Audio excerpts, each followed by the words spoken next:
Waluigi, l'éternel outsider de l'univers Mario, est pourtant devenu l'un des personnages les plus emblématiques de Mario Kart.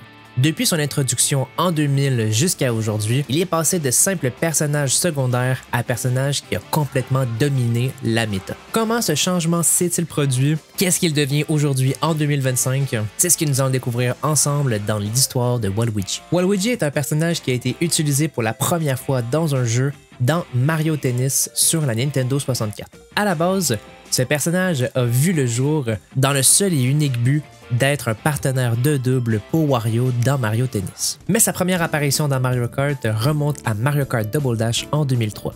Il a été introduit comme étant un personnage de catégorie moyenne lourde. Il avait accès à un kart spécial, le Waluigi Racer, qui était un kart qui était très maniable, même s'il n'était pas le plus rapide. Là où Waluigi s'est un peu démarqué en compétitif, en fait, c'est qu'il avait accès à un objet exclusif, la bombe.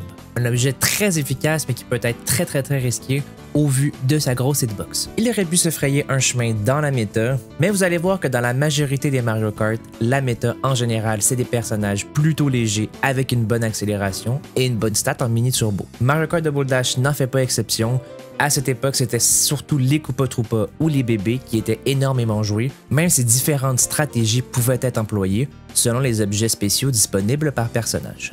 Waluigi va aussi avoir sa propre course à thème, le stade Waluigi.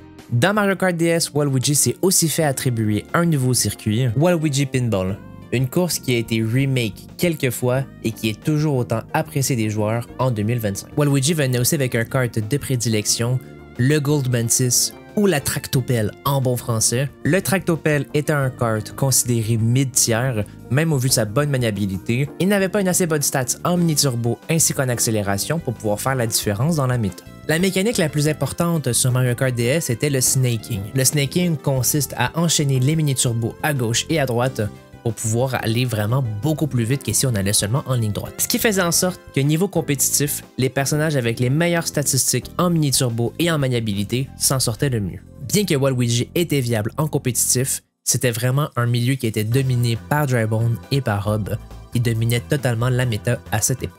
Dans Mario Kart Wii, Waluigi a changé de classification et est maintenant devenu un personnage lourd, ce qui a modifié un peu sa manière dont il était joué.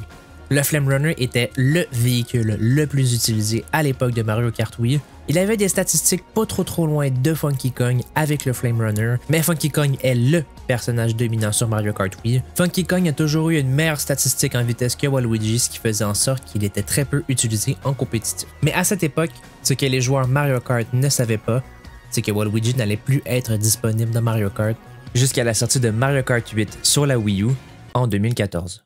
Waluigi a complètement été oublié de Mario Kart 7, ce qui a provoqué d'énormes frustrations de la part des fans. Bien que Waluigi Pinball était toujours présent sur le jeu et qui était toujours très apprécié des joueurs, son absence en tant que personnage jouable a énormément marqué les esprits. Déjà là que Waluigi n'a jamais été disponible sur Smash, le fait qu'il n'était pas non plus disponible sur Mario Kart 7 a provoqué énormément de frustration chez les fans. Selon certaines contraintes techniques, son modèle 3D aurait nécessité un développement supplémentaire de la part des développeurs et Nintendo a donc décidé de ne pas le prioriser au profit de Metal Mario et de la Reine des Abeilles. Le jeu a été développé en grande majorité sous pression, ce qui a fait en sorte que Waluigi n'a pas été retenu. Waluigi a fait son grand retour sur Mario Kart. Dans une méta largement dominée par les personnages lourds, Waluigi avait trouvé sa place. Même si à l'époque de l'opus Wii U, que la méta était largement dominée par les personnages très lourds, comme Wario, Bowser ou Morton, à cause de leur grosse vitesse de pointe. Il n'était pas toujours le personnage priorisé à cause que le Fire Hopping n'était pas le plus efficace avec ce personnage, mais c'est vraiment avec l'arrivée de Mario Kart 8 Deluxe que Waluigi a brillé plus que jamais. Son fameux combo avec le Wiggler et les roues rollers ont fait de lui un monstre sur les différents circuits. Pendant des années, la méta était dominée par le fameux Waluigi Wiggler. Mais pas que.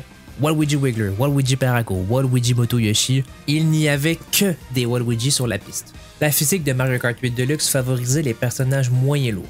Donc le Waluigi Wiggler excellait dans tout.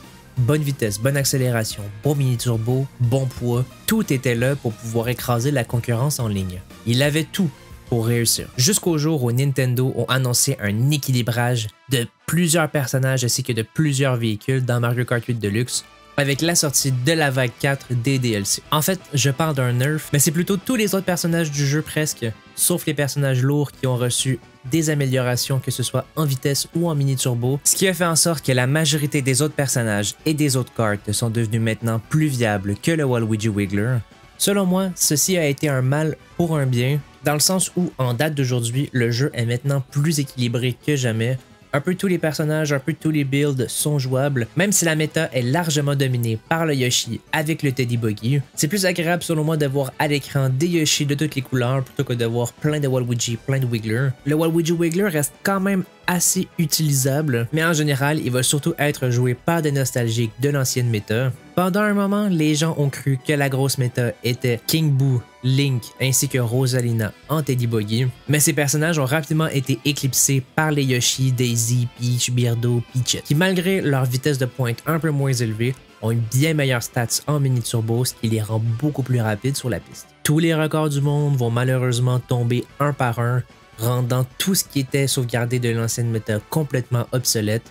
Tous les records vont s'effacer petit à petit pour laisser place à des Yoshi Teddy ou des Yoshi Paracoccinelle. À quoi peut-on s'attendre de la part de Waluigi dans le prochain jeu? Pour l'instant, la seule information officielle que nous avons là-dessus, c'est que Waluigi va être présent dans le jeu. On peut l'apercevoir juste ici dans la bande-annonce. Selon vous, est-ce que Nintendo ont appris de leur erreur et vont faire un jeu balancé? Ou croyez-vous que Waluigi va revenir dans la méta et va être toujours aussi dominant dans le prochain jeu? À quoi peut-on s'attendre à l'avenir de la part de Waluigi? Seul l'avenir nous le dira.